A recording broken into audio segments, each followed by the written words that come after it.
इतना लंबा चौड़ा परिचय दे दिया। जब आप पढ़ रही थी मेरा परिचय तो मुझे लग रहा था किसी और के बारे में बोला जा रहा है।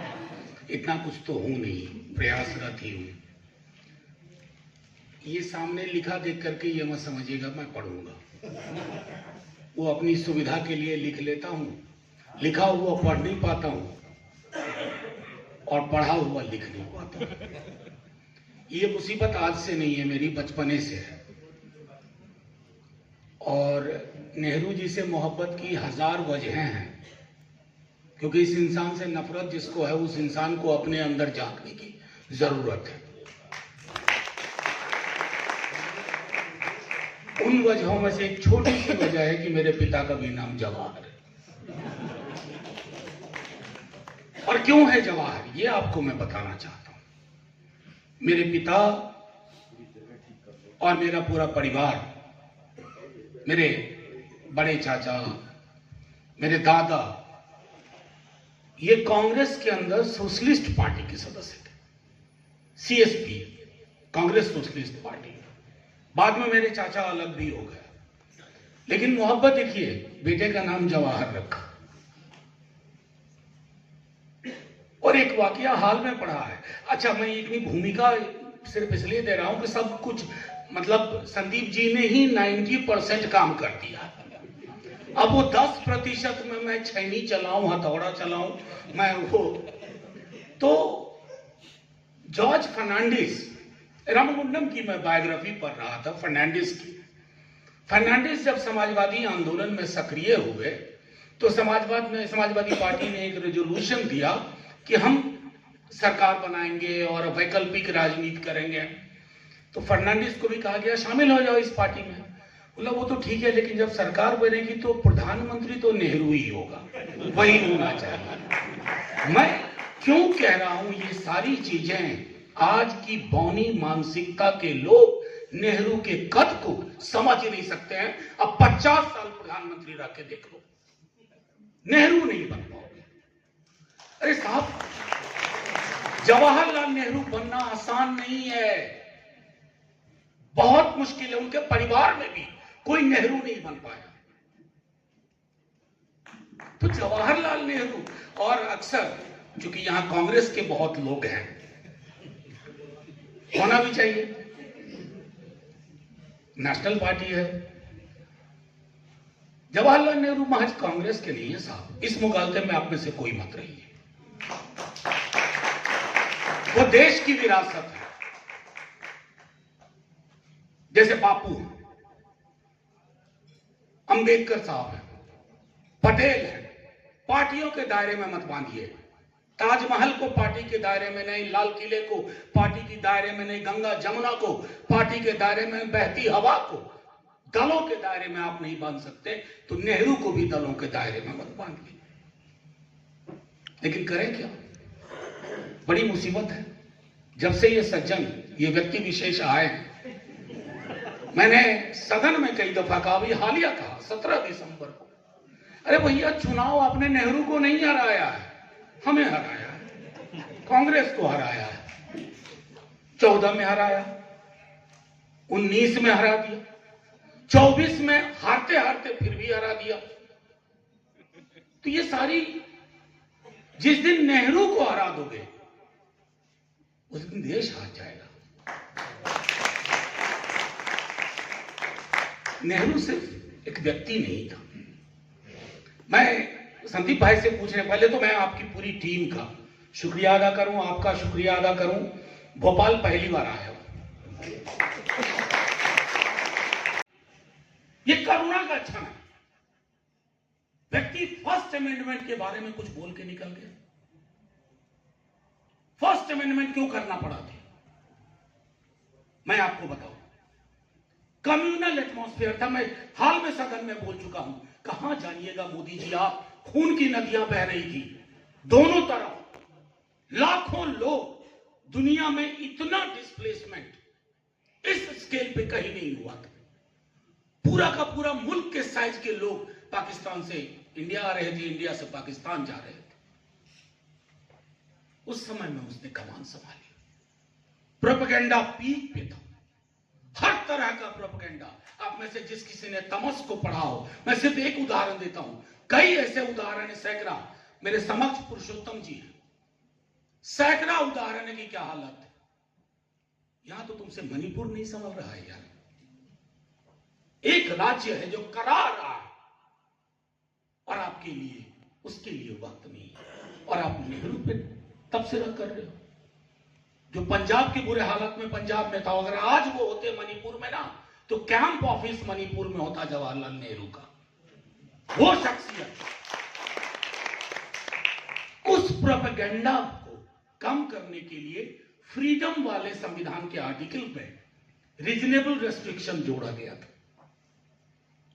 और अंबेडकर साहब की सहमति से हुआ था। दूसरा, SC ST reservation, article 14, article 15, 16 ये ओपन था राइट टू इक्वालिटी। साउथ के कोर्ट्स में लोग मूव करना चाह रहे थे एफर्मेटिव एक्शन रोकने के लिए, तो जाहिर है चुनाव का वेट करते, तब तक नलीफाई कर देते लोग, तो वो अमेंडमेंट हुआ।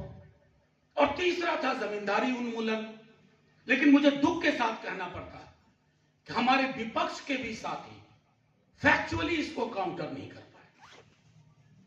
कई लोगों को मैंने लिख के दिया कि ये बोलो, ये सच है, जो वो बोल रहे हैं वो आधा सच है, आधा भी नहीं, घटिया सा। अस्सलाम वालेकुम, नमस्ते, सत श्री अकाल। आप सभी को बहुत बहुत धन्यवाद देना चाहता हूं कि आपने मुझे स्टेज पर आने का मौका दिया।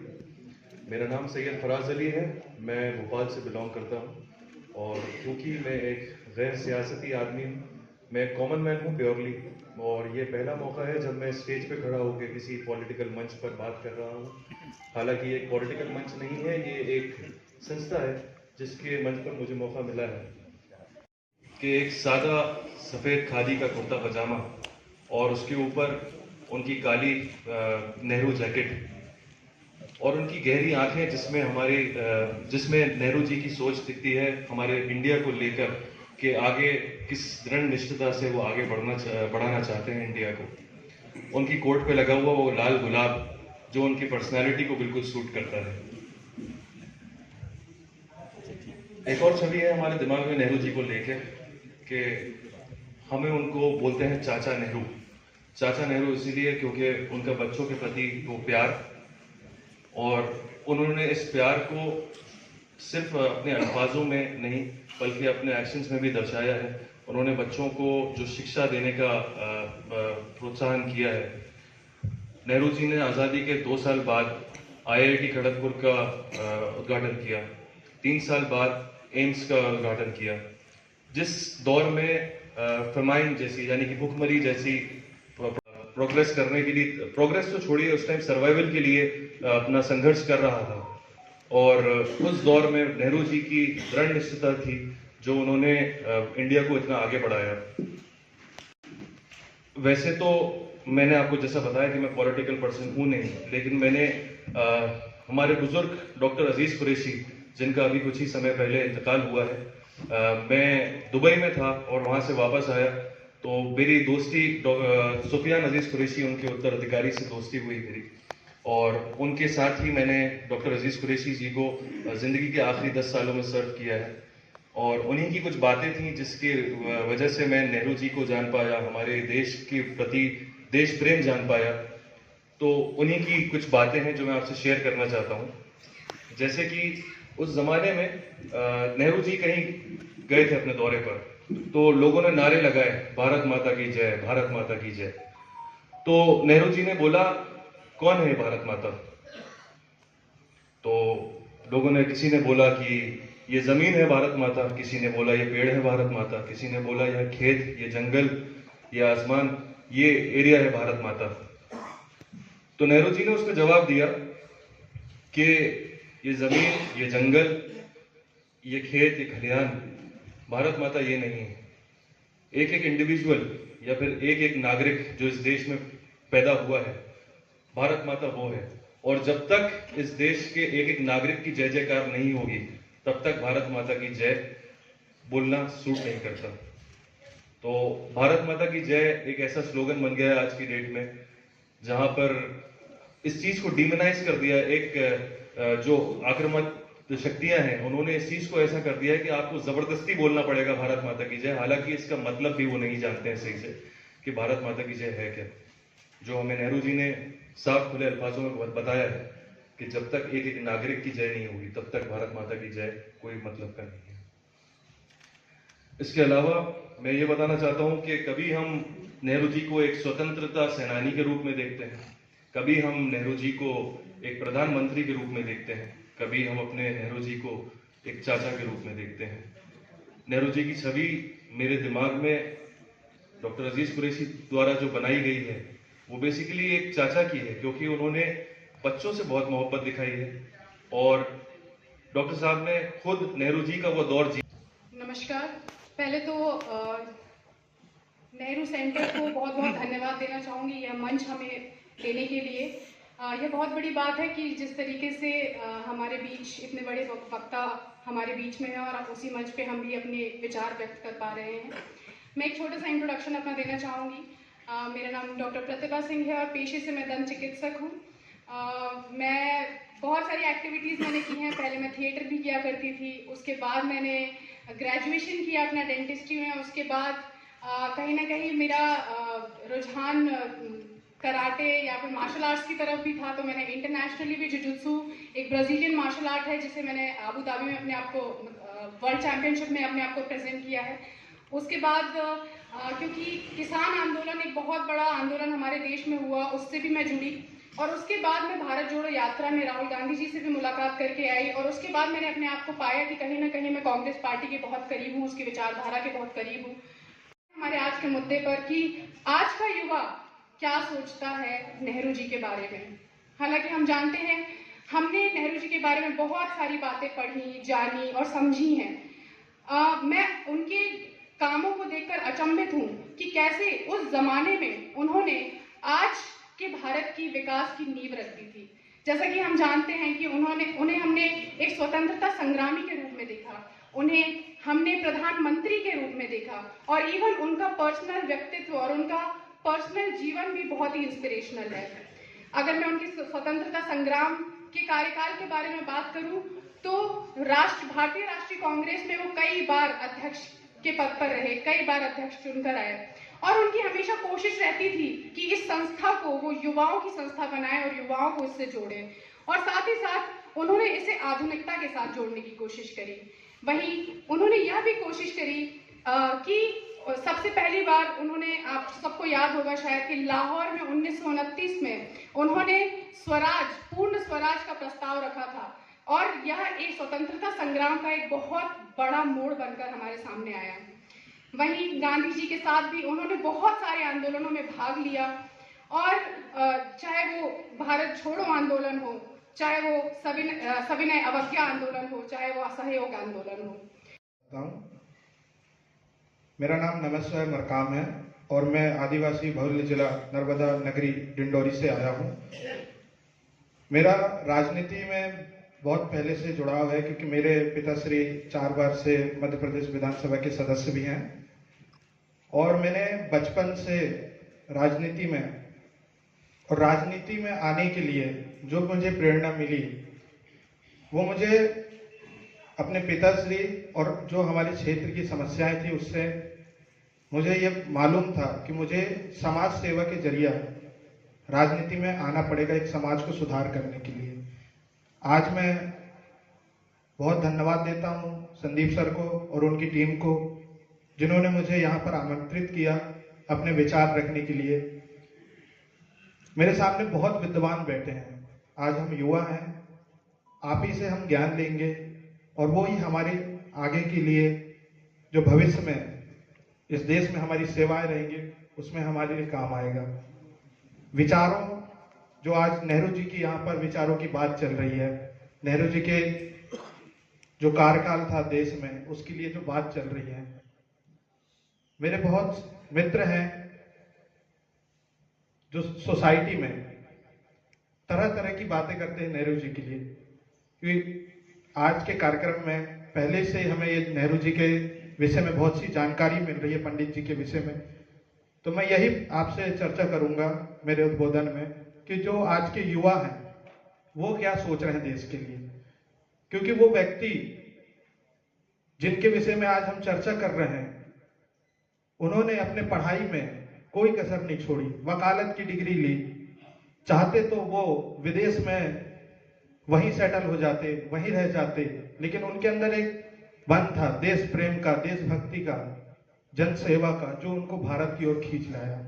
नेहरू जी अपने युवा काल में हमेशा विचारों के जो उनके अंदर आते थे उनको अपने साथियों से चर्चाएं करके कि देश में कैसे हमको आजादी लाना है, देश में आजादी के बाद हमको कैसे आगे बढ़ना है, इन पे वो चर्चा करते थे। मैं आज अगर वैज्ञानिक तौर पे बात करें, जो हमारा आज देश चांद पर पहुंच रहा है।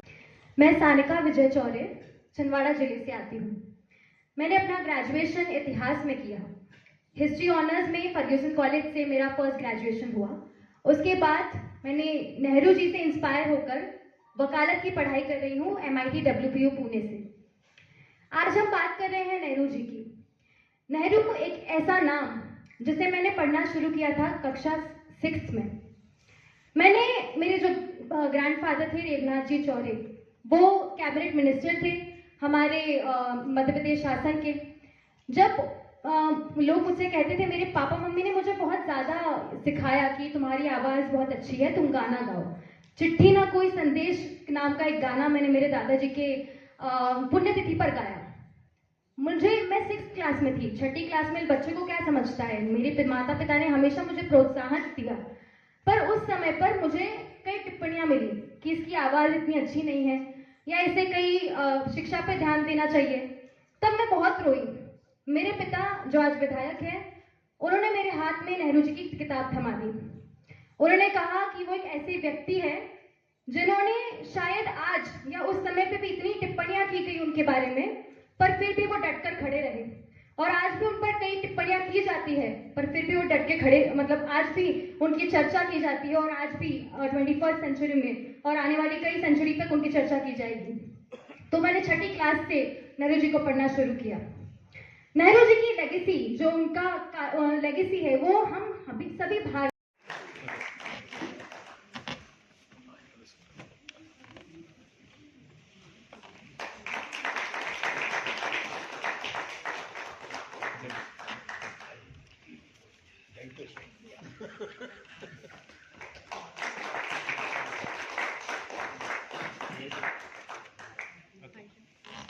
आप मनोज झा को उनकी पार्टी ने MP बता दिया है, इतनी कम फिर भी आप नाराज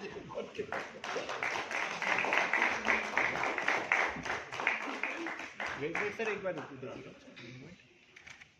वो MP महावीर त्यागी थे, जिनको मिश्रा बोल रहे हैं, महावीर त्यागी, और वो कांग्रेस के ही नेता थे। और उसके बाद ही वो कैबिनेट मंत्री भी बनाए गए थे।